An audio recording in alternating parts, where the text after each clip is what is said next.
The funny thing is, when I started out as an actor, I was on the stage, and there was this thing you had to accept about the stage, that you did the best you could, and sometimes there'd be something you felt was magical happening.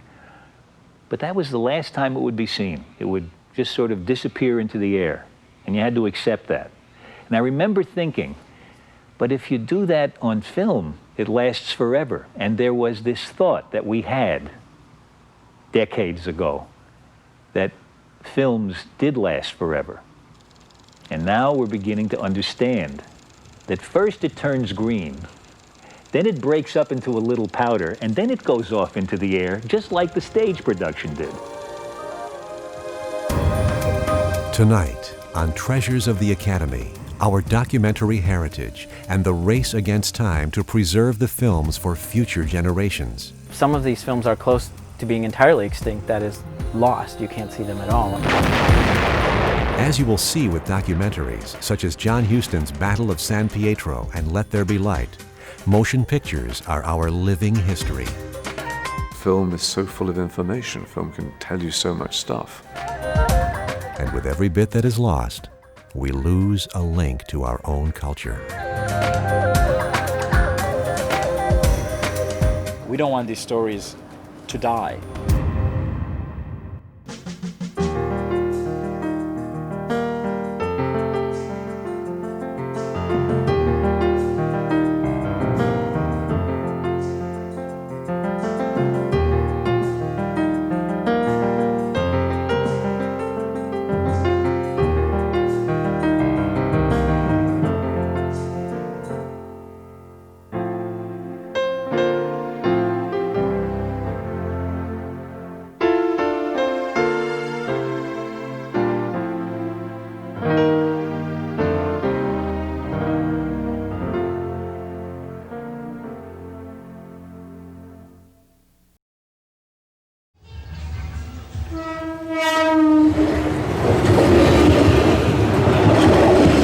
Something really visceral and immediate about the great documentary.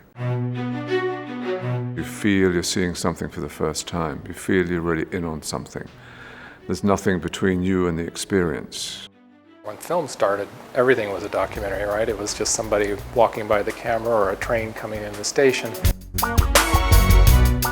The fact that we have the opportunity to look at our past as a country and see what we were like in a particular time that was captured on these films in a way that no other medium can do, I think will resonate with anyone who gets a chance to see them.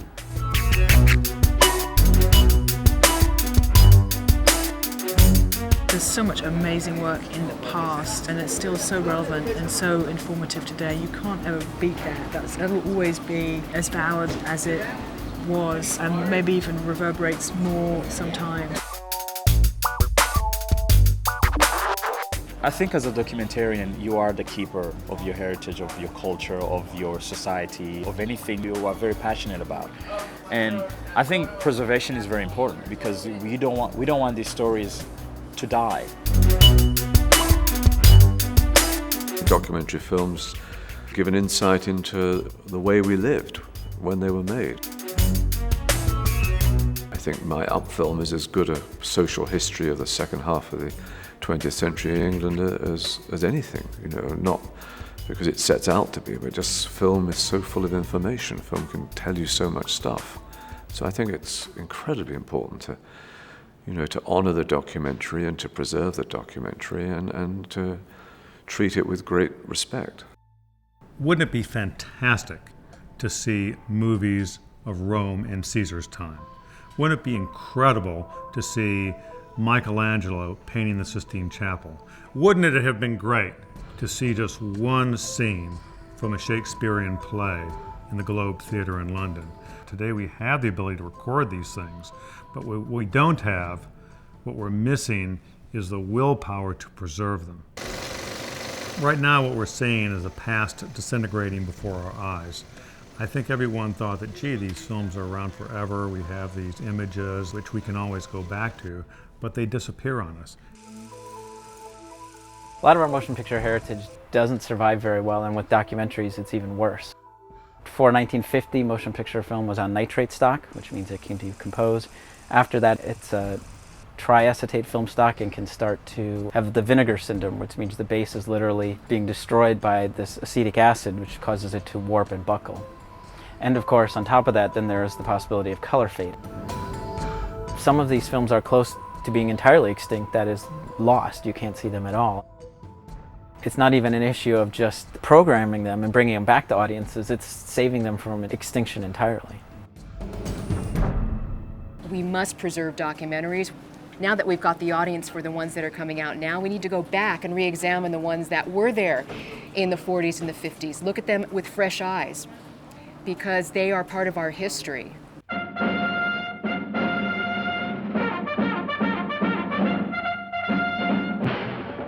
In 1941, the Academy of Motion Picture Arts and Sciences began to present Oscars for documentary films. The Academy Film Archive is one of the educational and cultural arms of the Academy. They are dedicated to collecting, preserving, and presenting to the public our motion picture heritage. These films in particular, I think, are so important because they were part of the Academy's history from so far back and were selected by the members of the Academy as the best of their art at the time, and yet are almost impossible to see.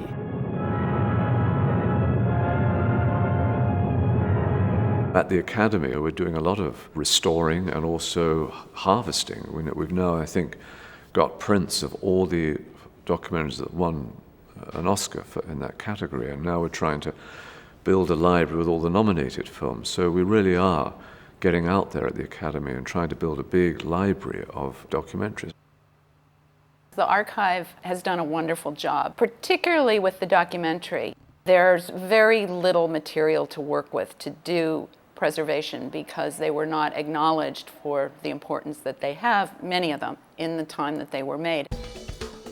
Documentaries fall into what's frequently called orphan film category, which means there's not a copyright holder which has the rights to exploit the film commercially, and so they have less reason to protect it or even to remember that they have anything to do with the film. The survival of the original negatives is very low. We don't have much to work from. So frequently we're starting with the projection copies that were used originally back in the 40s, prints. Sometimes we're lucky that they haven't been used very much, so they turn out to be excellent sources for the preservation.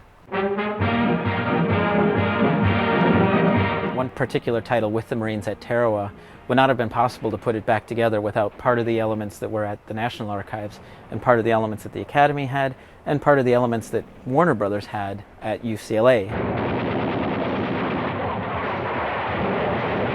The studios have issue with Gone with the Wind and Ben-Hur and the biggest films that have ever been created, keeping them properly restored, much less documentaries.